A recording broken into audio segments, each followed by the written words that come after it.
28 సంవత్సరాల experience evidence based గల ఆయుర్వేదిక multi speciality hospital KSSC hospital మన హైదరాబాద్ లో. కృష్ణ గారు నమస్తే అండి, వెల్కమ్ సార్. నమస్తే. సుమన్ టీవీ ప్రేక్షకులకి అందరికీ కూడా వందనాలు. ఎక్కువ చెప్పారేమో నా గురించి. మీ గురించి కాదు, ఎస్ ఎగ్జాక్ట్లీ మీ గురించి మాకు తెలిసింది చెప్పాను. ఎందుకంటే మొదటి నుంచి మిమ్మల్ని గమనిస్తూ ఉంటే మీ వే ఆఫ్ లివింగ్ కానీ, మీ డిసిప్లిన్స్ కానీ, పద్ధతులు కానీ, మీరు ఏదైనా ఒక పని చేపడితే అది చేసుకునే విధానం కానీ మొదటి నుంచి చూస్తున్నాం కాబట్టి ఆ ఇంట్రడక్షన్ మస్ట్ అండ్ షుడ్ అనిపించి. అంటే డిసిప్లిన్ అనే మాటకి నేను I was బాటప్ in Secunderabad, military ఏరియాలో పెరిగాను. నా వచ్చేటప్పటికి సికింద్రాబాద్ కంటోన్మెంట్ ఏరియా. సో ఇంటి పక్కనంతా మిలిటరీ పీపుల్.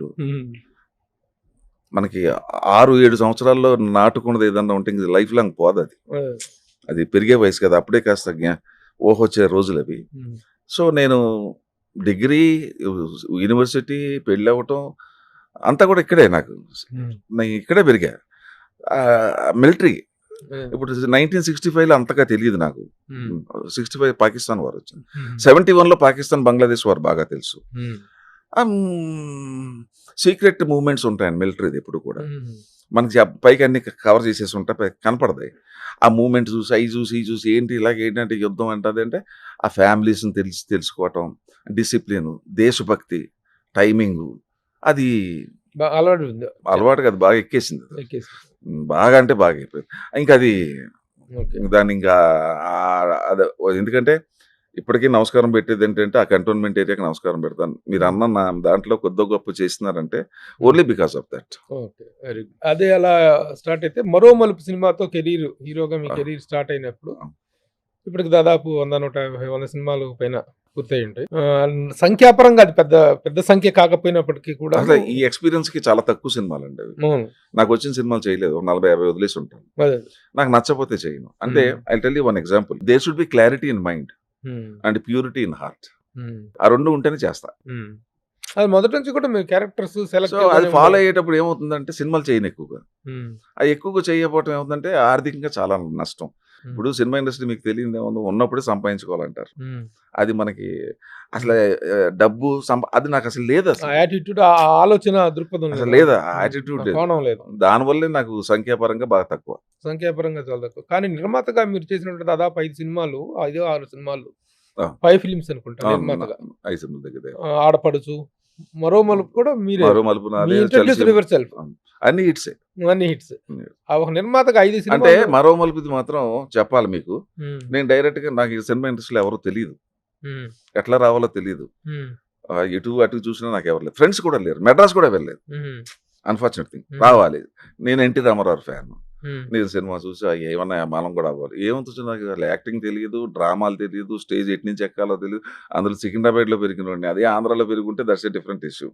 అక్కడ కొద్దిగా కల్చరల్ ప్రోగ్రామ్స్ ఎక్కువ ఉంటాయి. సో అట్లా ఏం చేయాలంటే మనమే డబ్బులు పెట్టి సినిమా తీసుకుంటే పోలేదు. అప్పుడు చలసీమలో ఎవరో నాకు తెలుసు, నేను పరిచయం చేస్తే వేజల్ సత్యనారాయణ గారిని పరిచయం చేస్తే ఆయన సాంగ్ అండ్ డ్రామా డివిజన్, దాంట్లో రాళ్లపల్లి టెక్కం సుకునార్ అని ఉండే. అక్కడ పక్కనే ఏజీ ఆఫీసులో పనిచేస్తున్న పరిశు వెంకటేశ్వర ఆ పక్కనే ఉండేవాడు. ఆయన పరిచయం అయ్యింది. ఆయన ఒక మంచి సలహా ఇచ్చాడు, వీళ్ళతో తిరుగు, నీకు కొద్దిగా అలవాటు అవుతుంది, భాష కానీ డ్రామాలు అంటే ఏంటి, యాక్టింగ్ చెప్తారు వాళ్ళు పెద్దోళ్ళు నీకన్నా అంటే రైట్ అని వెళ్ళా. 1 సంవత్సరం తిరిగాను వాళ్ళ వెనకాల, రోజు కలుసుకునేవాడిని. నన్ను రవీంద్ర భారతికి డ్రామాలు తీసుకెళ్ళేవారు. అంటే ఏం తెలియదు కదా నాకు, 21-20 ఇయర్స్ తెలియదు, నాకు పెద్దగా తెలియదు. నాకు చూసి సార్ సినిమా తీసేద్దాం సార్, అది ఎంతకాలం ఇది అన్నాను. రైట్ అని అప్పుడే చలసీమలో డిస్కషన్ జరుగుతుంది. సరే ఎంత అవుతుంది సినిమాకి, 2 లక్షలు అంటే, సార్ ఆల్ని పెట్టుకోక నేనే పెట్టేస్తాను సార్, మనమే తీసేద్దాం అన్నాను. ఆయన ఆ వయసులోనే అంత వెలాఫా మీరు? 2 లక్షలు ఆ రోజుల్లో అంటే 80 కూడా కాదు, 78 లో నేను అప్పుడు జస్ట్ డిగ్రీ పాస్ అయిన తర్వాత మ్యారేజ్ కూడా అయ్యింది. ఎంత 19-20 ఇయర్స్ ఆ టైంకి మ్యారేజ్ అవటం అయిపోతే ఏం చేయాలా, నేనే పెడతానంటే వేజర్లని పరిశు వెంకటేశ్వర భయపడిపోయారు. ఎవరినో నమ్మి వాళ్ళ ఫాదర్ వాళ్ళందరినీ, వాళ్ళ వెనకాల బ్యాక్గ్రౌండ్ పెద్దది, నమ్మి వచ్చాడు కుర్రోడు మన దగ్గర. సడన్ గా సినిమాకి ఏమైనా ప్రాబ్లం అయితే మళ్ళీ చెడ్డ పేరు నాకు వస్తుంది అని చెప్పి వాళ్ళు వేజల్ గారు వాళ్ళు ఫీల్ అయ్యారు. వాళ్ళు వద్దయ్యని, మేము నువ్వు పెట్టినా కూడా మేము తీయమన్నారు వాళ్ళు. సరే మరి నన్ను పార్ట్నర్గా చేయాలి, పార్ట్నర్ జాయిన్ అయ్యాను. చేసి ఆ సినిమా చేశాను. ఆ ఎక్స్పీరియన్స్ వచ్చింది. ఎందుకైనా మంచిది అసలు మనం ఆర్టిస్ట్‌గా పనికొస్తాం లేదో ఒకసారి చూసుకుందాం అని చెప్పి దాంట్లో ఒక వేషం వేశాను. అయిపోయిన తర్వాత నెక్స్ట్ 2 సినిమాలు ఎక్స్‌పీరియన్స్ సరిపోట్ల. సార్ హైదరాబాద్‌లో తీసిన సినిమాలు ఆగిపోయి ఉంటే నేనే ఫైనాన్స్ చేసి కండిషన్ ఏంటంటే మా ఇంట్లో షూటింగ్ పెట్టి నేనే డబ్బులు పెట్టి సినిమా కంప్లీట్ చేశాను. డబ్బులు పోయినందుకు వచ్చినందుకు కాదు. నాకు ఎక్స్‌పీరియన్స్ కావాలా. ఓకే. నేను మెడ్రాస్ వెళ్ళలేను. సో అట్లా. ఇక అప్పుడు అయిపోయింది. చాలా ఇంకెక్కువ అయిపోయిందని చెప్పి మరో మలుపు స్టార్ట్ చేశాను. మరో మలుపు చేసాం. అది అదే మంచి హిట్. ఇది చలిచీమలు చాలా పెద్ద హిట్. పెద్ద హిట్. సో ఆ విధంగా కదా so you introduced your self. మిమ్మల్ని మీరే పరిచయం నాకు చేసుకుని నేనే పరిచయం చేసుకుని తప్పలేదు నాకు. ఎందుకంటే బ్యాక్గ్రౌండ్ లేదు కదా. Self made producer, actor. Okay. ఈ ఈ ఈ 100 సంవత్సరాలు 100 సినిమాల కెరీర్ ఇదంతా 150 ఓకే. ఎలా మీరు ఒక నటుడుగా, ఒక నిర్మాతగా ఎంత సాటిస్ఫాక్టరీ కెరీర్ ఎంజాయ్ చేశారంటే ఏం చెప్తారు? డెఫినెట్‌గా సక్సెస్ఫుల్ నేను వేసిన వేషాలు మాత్రం 100% హ్యాపీ. ఎందుకు 100% హ్యాపీ అంటే నేను చేసేటప్పుడు చూస్ చేసుకుని మంచి క్యారెక్టర్ అయితేనే చేశాను. ఇప్పుడు అదే ప్రాబ్లం నాకు ఇప్పుడు వచ్చింది. ఇప్పుడు కూడా ఏంటంటే నా తగ్గట్టు వేషాలు రావట్లే. అవును. మీకు ఒక డిఫరెంట్ స్లాట్, డిఫరెంట్ ఇమేజ్. అంటే నేను పెర్ఫార్మ్ చేయాలి. రొటీన్‌గా వేషాలు ఏదో అన్నా వదిన అంటే నాకు అట్లా మొదటి నుంచి ఒకటే ప్రిన్సిపల్. ఇప్పుడు అదే. ఏదో సరదాగా రండి సార్ మొన్న కూడా ఎవరు ఎదురు అడిగితే నేను చేయను అన్నాను. పర్వాలేదు. స్పెషల్ రోల్ అయినా పర్లేదు, గెస్ట్ రోల్ అయినా పర్లేదు, 2 రోజులైనా పర్లేదు. దానికి ఫినిషింగ్ ఉండాలి. పర్పస్ ఉండాలి. ఇప్పుడు ఉదాహరణ మీకు చెప్తా. వీరసింహారెడ్డి ఎప్పుడు కూడా గెస్ట్ వేషాలు ఏనేం చెప్పి మా మేకప్ మ్యాన్కి తెలుసు, నా పర్సనల్ మేకప్. సడన్ గా ఫోన్ చేశాడు ఓ రోజుని, సార్ గెస్ట్ వేషం మాట్లాడక ఇంకా గెస్ట్ వేషం అన్నప్పుడు నేను చెయ్యను కదా అన్నాను. అదే సార్ చాలా మంచి వేషం సార్, 2 సీన్లు ఉంటాయి అంటే నేను చెయ్యను కదా, ఎందుకు నన్ను అలా బలవంతం చేస్తావు, నేను చెయ్యను కదా అన్నాను. లేదు సార్ బాలకృష్ణ గారు హీరో. ఓ ఆ మాట ముందు చెప్పపోయావా, రైట్ నేను చేస్తున్నానని చెప్పాను. అంటే ప్రామినెన్స్ ఉండాలి, నేను అనేది ఏంటంటే కాంబినేషన్ ఉండాలి. మనసుకు నచ్చినప్పుడు కష్టం అనిపించదండి. కష్టంగా ఉన్నప్పుడు అది మనకు చేయబుద్ధి కాదు. సింపుల్.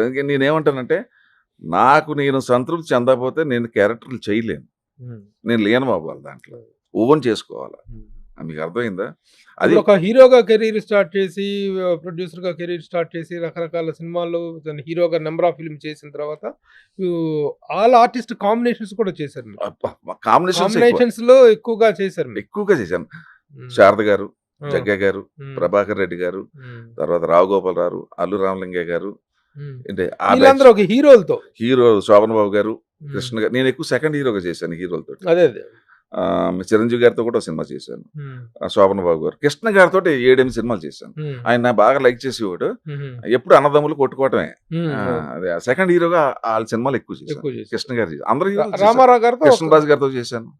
ఆయనతో 2 సినిమాలు ఎన్నో చేశాను. రామారావు తోటి మాత్రం ఒకటి. ఒకే ఒకటి ఏంటంటే మీరు అన్నట్టుగా అసంతృప్తి అంటూ నాకు ఆర్టిస్ట్ గా ఏంట్రా అంటే నాగేశ్వరరావు గారు మహానుభావుడితో చేయలేకపోయాను. అదొకటే నాకు ఆర్టిస్ట్ కు చిన్న అసంతృప్తి అంతే. నాగేశ్వరరావు గారితో వ్యక్తిగతంగా మంచి ర్యాప్. చాలా రోజు వాకింగ్ వెళ్ళేవాళ్ళం, కలుసుకునేవాళ్ళం. ఆయన సరదాగా అమ్మో చాలా జోకులు వేసేవాడు. అది ఒక ఎక్కువ వాక్ చేసేవాడు కదా ఆయన. జూబ్లీ హిల్స్ చెక్ పోస్ట్, ఆ స్కూల్, ఆ క్లబ్ చుట్టూ తిరిగేవాళ్ళం. ఆ రకంగా ఏంటంటే బాగా ఉంది. అది ప్రాబ్లం లేదు కానీ నటించలేకపోయినా.